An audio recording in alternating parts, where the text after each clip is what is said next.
প্রিয় ছাত্রছাত্রীরা সবাই কেমন আছো? আশা করি সবাই খুব ভালো আছো। আজ আমি তোমাদের সঙ্গে আলোচনা করতে চলেছি তোমরা যারা 2025 অর্থবর্ষে উচ্চ মাধ্যমিক দিতে চলেছো তাদের জন্য মডার্ন গ্রামার অ্যাপ্লিকেশনের সম্পূর্ণ অধ্যায়ভিত্তিক সাজেশন আলোচনা করতে চলেছি, যা তোমাদের ফাইনাল পরীক্ষার জন্য খুবই গুরুত্বপূর্ণ হতে চলেছে। শুধু এটাতেই শেষ নয়, পরীক্ষার আগে পর্যন্ত আরও কয়েকটি সেট সাজেশন নিয়ে আসবো লাস্ট মিনিট সাজেশন হিসেবে। আর যারা এখনও পর্যন্ত এবিডি টেস্ট পেপারে সলভ ভিডিওগুলো এখনও দেখোনি, ডেসক্রিপশন বক্সে লিঙ্ক দেওয়া আছে, সেখান থেকে তোমরা দেখে নিতে পারো। তাই ভিডিওটি কোথাও স্কিপ না করে প্রথম থেকে শেষ পর্যন্ত দিতে থাকো। আর যারা চ্যানেলে নতুন রয়েছো, চ্যানেলে সাবস্ক্রাইব করে পাশে থাকা বেল আইকনটি অন করে রাখো। আর যারা সাবস্ক্রাইব করেছো তাদেরকে অসংখ্য ধন্যবাদ। তো চলো ভিডিওটি শুরু করা যাক। প্রথমে আমরা আলোচনা করব logic circuit and combinational circuit থেকে যে কোশ্চেনগুলো আসতে পারে। এখান থেকে দেওয়া আছে, দেখো এতে দেওয়া আছে দুটি হাফ অ্যাডার ব্যবহার করে একটি ফুল অ্যাডার তৈরি করো। বিতে আছে ডিমাল্টিপ্লেক্সার বলতে কী বোঝো, এবং সিতে আছে একটি ফুল সাবস্ট্রাক্টরের লজিক সার্কিটটি অঙ্কন করে এবং ট্রুথ টেবিলটা লেখো। তো এই বছর কিন্তু একই রকমভাবে অ্যাডার এবং সাবস্ট্রাক্টর খুবই গুরুত্বপূর্ণ। তোমরা কিন্তু দুটোই ভালো করে প্র্যাকটিস করবে, দুটোই কিন্তু মধ্যে যে কোনো একটা পড়বে, ঠিক আছে, অথবা দুটোই কিন্তু পড়ে যেতে পারে। 2 নম্বরে রয়েছে একটি ফুল অ্যাডার এ ট্রুথ টেবিল এবং লজিক সার্কিট চিত্র অঙ্কন করো। বিতে রয়েছে 4x1 মাল্টিপ্লেক্সারে ট্রুথ টেবিল সহ লজিক সার্কিট চিত্র অঙ্কন করো, এবং সিতে রয়েছে দুটি ইউনিভার্সাল গেটের উদাহরণ দাও।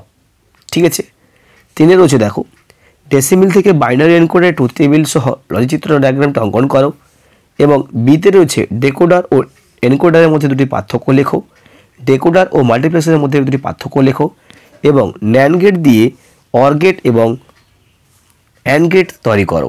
ঠিক আছে, তো এখানে কিন্তু যে কোশ্চেনগুলো বেশ বিচ্ছিন্নভাবে দেওয়া আছে, সমস্ত কোশ্চেন কিন্তু বিভিন্ন রকম টাইপ করে আসতে পারে। আমি কিন্তু সেরকম টাইপের কোশ্চেনগুলো এখানে দিয়েছি। তোমরা যদি এখান থেকে ভালো করে প্র্যাকটিস করো, এখান থেকে তোমরা অনেক কোশ্চেন পেয়ে যাবে, এবং পরবর্তীতে আরও একটি নতুন সেট নিয়ে আসবো যেখানে কিন্তু আরও ডিফারেন্টভাবে কোশ্চেন হতে পারে। ঠিক আছে, এবার আমরা দেখে নেব যে সেকেন্ড চ্যাপ্টার HTML থেকে কী আসতে পারে। HTML থেকে যে কোশ্চেনগুলো আসতে পারে, দেখো এখন 11 নম্বরে দেওয়া আছে এখানে যে HTML এর পুরো নাম কী, HTML ট্যাগ বলতে কী বোঝো, HTML এ কোনো লেখাকে বোল্ড, ইটালিক, আন্ডারলাইন করা ট্যাগগুলি লেখো। ঠিক আছে, ডিতে রয়েছে অর্ডার লিস্ট ও আনঅর্ডার লিস্ট তৈরি করার জন্য কোন কোন ট্যাগ ব্যবহার করা হয়। ঠিক আছে, 2 রয়েছে, দেখো HTML ট্যাগ ব্যবহার করে একটি ওয়েব পেজ তৈরি করো যার নিম্নলিখিত বৈশিষ্ট্যগুলিও থাকবে। তো এরকম টাইপের HTML কিন্তু সাধারণত বেশি পড়ে থাকে, তাই জন্য আমি এরকমভাবে দিয়েছি। ঠিক আছে, 1 রয়েছে, দেখো ওয়েব পেজটির টাইটেল থাকবে হোম পেজ, পেজটির ব্যাকগ্রাউন্ড কালার থাকবে ব্লু, এবং হেডিংয়ে বিদ্যালয়ের নাম থাকবে এবং তার নিচে বিদ্যালয়ের ঠিকানা থাকবে। এবং ডিতে রয়েছে পেজটির মাঝখানে একটি ছবি school.jpg থাকবে, এবং সার্চ লেখাটির উপর ক্লিক করলে www.google.com পেজটি বা ওই পেজটি খুলবে। তো এরকম টাইপের কিন্তু HTML সাধারণত পড়ে থাকে, আর সাধারণত ফাইনাল পরীক্ষা কিন্তু HTML খুবই সহজ পড়বে বা ঘাবড়ে যাওয়া তেমন কিছু কারণ নেই। ঠিক আছে, 3 থেকে বলা আছে, দেখো HTML ডকুমেন্টের কত ধরনের লিস্ট ট্যাগ ব্যবহার করা হয় ও কী কী। বিতে দেওয়া আছে হাইপারলিঙ্ক কী, কীভাবে HTML ডকুমেন্টে হাইপারলিঙ্ক ব্যবহার করা হয়, সিনট্যাক্সটি লেখো। এবং সিতে রয়েছে HTML ডকুমেন্টে চলমান টেক্সটের ব্যবহার কীভাবে করবে, এবং ডিতে রয়েছে কন্টেনার ট্যাগ এবং এমটি ট্যাগের মধ্যে পার্থক্য লেখো। ঠিক আছে, আচ্ছা, আরেক ধরনের HTML পড়তে পারে, তা হলো এখানে ভুল সংশোধন করতে হবে। এরকম সাধারণত কোশ্চেন পড়ে না, তাও যদি পড়ে যায় তাহলে আমি তোমাদের এখানে দিয়েছি। 4 রয়েছে, দেখো যে নিচের HTML ডকুমেন্টগুলি ভুল নির্দেশ করার সঠিক রূপটি লেখো। অর্থাৎ প্রত্যেকটি দাগের মধ্যে একটি করে ভুল রয়েছে, সেই ভুলটা তোমাদেরকে বের করতে হবে। ঠিক আছে, যেমন এদিকে রয়েছে, দেখো বডি বিজি কালার সমান photo.jpg, তাহলে এখানে ভুলটা কী রয়েছে, এখানে হয় কোনোটা কালার দিতে হবে। ঠিক আছে, বিতে রয়েছে ASRC সমান page.jpg, এর মধ্যে ভুল কী রয়েছে, তাহলে এখানে কী হবে href সমান, এখানে href হবে page.jpg। সিতে রয়েছে হেড আওয়ার স্কুল হেডসে, তাহলে এখানে কী হবে টাইটেল হবে, বা হেডের পর আমরা এখানে টাইটেল দিতে পারি। ঠিক আছে, টাইটেল শেষ করে দিতে হবে। ডিতে রয়েছে বিআর শেষ, তাহলে এখানে বিআর শেষ হবে না, বিআরের শেষ নেই, বিআরটা এমটি ট্যাগ। এবং ইতে রয়েছে ফন্ট টাইপ সমান এরিয়াল, তো ফন্ট টাইপ হয় না, ফন্ট ফেস সমান এরিয়াল হয়। ঠিক আছে, দিয়ে ফন্ট শেষ করে দেওয়া আছে।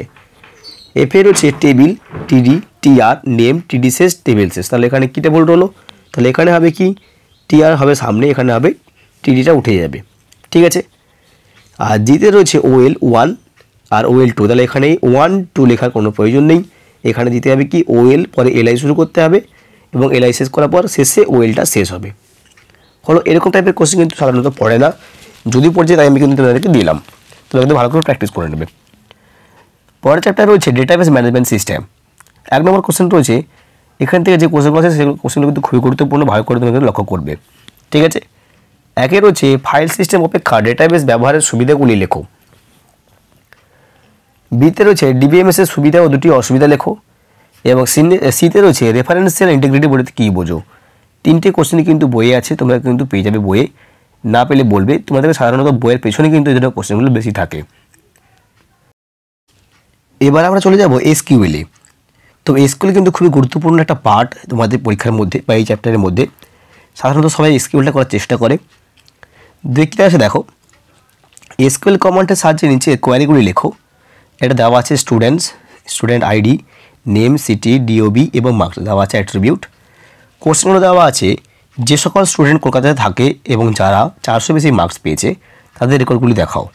খুবই সহজ, তেমন কিছু কঠিন নয়। বিতে রয়েছে মার্কসের ডিঅ্যাসেন্ডিং অর্ডারে রেকর্ডগুলি সাজাও। এবং সিতে রয়েছে যাদের নামের শেষে ডিপ আছে তাদের রেকর্ডগুলি দেখাও। খুবই একটা সহজ সরল এসকিউএল বললেই চলে। তো এসকিউএল কিন্তু একদমই কারেক্টভাবে লাগিয়ে দেওয়ার মতো ক্ষমতা আমার নেই, তাও আমি তোমাদেরকে বললাম যে খুবই সহজ পড়বে, ঠিক এরকম টাইপের। ঠিক আছে, আরও একটা স্কিল দেওয়া আছে দেখো এখানে। তো এই স্কিলটা কিন্তু তোমাদের বইয়ের পেছনে আছে। তো এরকম দুটো টেবিল কোশ্চেনে কিন্তু পড়তেই পারে, যেখানে কাস্টমার এবং অ্যাকাউন্ট নাম্বার দুটোই টেবিল দেওয়া আছে। কোশ্চেনগুলো কী দেওয়া আছে দেখো, এই যে দেওয়া আছে, যে সকল কাস্টমার কলকাতাতে অথবা দিল্লিতে থাকেন এবং যাদের ব্যালেন্স 10,000-এর বেশি তাদের নাম এবং ব্যালেন্স প্রদর্শন করো। এবং বিতে যে সকল কাস্টমারের নাম কাস্ট সাবস্ট্রিং আছে তাদের নেম এবং কাস্ট সিটি দেখাও। এবং সিতে রয়েছে অ্যাকাউন্ট টেবিলের এক টাইপ কলাম যোগ করো। তো এই স্কিল কিন্তু তোমাদের। এবার আলোচনা করব এমএস এক্সেল থেকে যে কোশ্চেনগুলো আসতে পারে। তো এমএস এক্সেল এবং এক্সেস থেকে তোমাদের প্রচুর পড়তে হয়, আগেই বলেছি। তো ভালো করে পড়ে নেবে, কিন্তু নাহলে কিন্তু তোমাদের সমস্যা হবে। একাধিক কোশ্চেন রয়েছে, অ্যাবসলিউট সেল রেফারেন্স বলতে কী বোঝো। বিতে রয়েছে একটি উদাহরণ সাহায্যে কলাম এবং একটি উদাহরণ সহযোগে কাউন্ট ও কাউন্ট ই ফাংশনের পার্থক্য লেখো। এবং সিতে রয়েছে চার্ট কি, এক্সেলে পাই চার্ট তৈরির ধাপগুলি লেখো। এটা একটা দাগ হতে পারে। বিতে রয়েছে 2 দাগে রয়েছে ওয়ার্কবুকের একটি নতুন ওয়ার্কশিট অ্যাড করো, ওয়ার্কবুকের নতুন কলাম ওয়ার্কশিট ডিলিট করো, এবং একটি নতুন টেবিলে কলাম ইনসার্ট করো, এবং একটি ওয়ার্কশিট কপি করো। তো এরকম কোশ্চেন কিন্তু অনেকবারই পড়িয়েছে, তো তোমাদের ক্ষেত্রে কিন্তু অনেক পড়তে পারে। পরে রয়েছে এমএস এক্সেল থেকে যে কোশ্চেনগুলো আসতে পারে, যেমন রয়েছে দেখো, এমএস এক্সেলের 120 সংখ্যাটিকে সায়েন্টিফিক ফরম্যাটে কীভাবে প্রকাশ করবে। বিতে রয়েছে গোলসিক বলতে কী বোঝো, ডেটা সর্টিং ও ফিল্টারিং বলতে কী বোঝো, ম্যাক্রো কী এবং সেল ফরম্যাটিং কাকে বলে। ঠিক আছে, তো এখানে কিন্তু এই উপরে থেকে কোশ্চেন উত্তরটা আমি বলে দিচ্ছি। 1.20E + 02 হলো সঠিক উত্তর। ঠিক আছে, পরে রয়েছে দেখো 4 দাগে যে অটোফিলের কাজ কী। এবং বিতে রয়েছে সাম, ম্যাক্স, অ্যান্ড, নাও এবং মোড এর কাজগুলি লেখো। সিনটেক্স সহ হয়তো পড়তেও পারে। ঠিক আছে, তাই তোমাদের এমএসএস যতগুলো ফাংশন বা রয়েছে সমস্ত ফাংশনের কাজ সহ সিনটেক্স কিন্তু ভালো করে পড়ে নেবে। আর সমস্ত কোশ্চেনের উত্তর কিন্তু প্রায় আমরা কিন্তু এই ভিডিওর মধ্যে আলোচনা করেছি তোমাদের সুবিধার্থে। পরবর্তী চ্যাপ্টার হলো এমএস এক্সেস। তো এক্সেস থেকে যে কোশ্চেনগুলো আসতে পারে দেখো, যে এমএস এক্সেসের যে কোনো দুটি ডেটা টাইপের ব্যবহার লেখো। এমএস এক্সেসের ডিজাইন ভিউ এবং সাহায্যে ফর্ম ও কোয়ারি তৈরি ধাপগুলি লেখো। তো এখানে আমি দুটো দিয়েছি, ডিজাইন ভিউর সাহায্যে ফর্ম এবং কোয়ারির মধ্যে যে কোনো একটা পড়বে পরীক্ষাতে, দুটো পড়বে না একসঙ্গে, যে কোনো একটা। সিতে রয়েছে ভ্যালিডেশন রুল এবং ভ্যালিডেশন টেক্সট প্রপার্টির মধ্যে সম্পর্ক কী। ঠিক আছে, পরে রয়েছে এক্সেসে অবজেক্টগুলির নাম লেখো। এদিকে রয়েছে অবজেক্টগুলির নাম লেখো। এবং এক্সেসে ব্যবহার করা হয় এমন 4টি ডেটা টাইপের নাম লেখো। টেক্সট ও মেমোরি টাইপের মধ্যে দুটি পার্থক্য লেখো। এক্সেসে অটো রিপোর্ট তৈরি ধাপ এবং ক্রাইটেরিয়া ফিল্ড প্রপার্টিসের ভূমিকা কী। ঠিক আছে, এবং শেষে রয়েছে এমএস এক্সেসে দুটি টেবিলের মধ্যে রিলেশনশিপ তৈরি করা ধাপগুলি লেখো। এবং এক্সেসে লক আপ উইজার্ড কী। তো এই ছিল কিন্তু আজকে আলোচনার বিষয়। তো এখানে কিন্তু অনেকগুলো কোশ্চেন আমি বলে দিলাম, যেগুলো কোশ্চেন কিন্তু তোমাদের পরীক্ষার জন্য খুবই গুরুত্বপূর্ণ, ফাইনালের জন্য। এখান থেকে কিন্তু তোমরা অনেক কোশ্চেন পাবে। এবং পরবর্তীতে তারা একটা নতুন সেট নিয়ে আসবো, যেখানে কিন্তু একই রকমের সাজেশন থাকবে, যেখানে কিন্তু কোশ্চেন ধরনের একটু আলাদা থাকতে পারে হয়তো, কিন্তু কোশ্চেন প্রায় একই রকমই কমনই পাবে তোমরা। ঠিক আছে, তো সাধারণত এমএস এক্সেস থেকে এবং এক্সেল থেকে ভালো করে কোশ্চেনগুলো পড়ে নেবে, তোমাদের সুবিধা হবে। ঠিক আছে, তো আজকে ছিল এইটুকু আপডেট। পরবর্তীতে নতুন আর্টের জন্য চ্যানেলটি সাবস্ক্রাইব করে পাশে থাকা বেল আইকনটি অন করে রাখো, আর এটা লাইক করো, বন্ধুদের মধ্যে শেয়ার করো। ভালো থাকবে, দেখাচ্ছে পরবর্তী ভিডিওতে।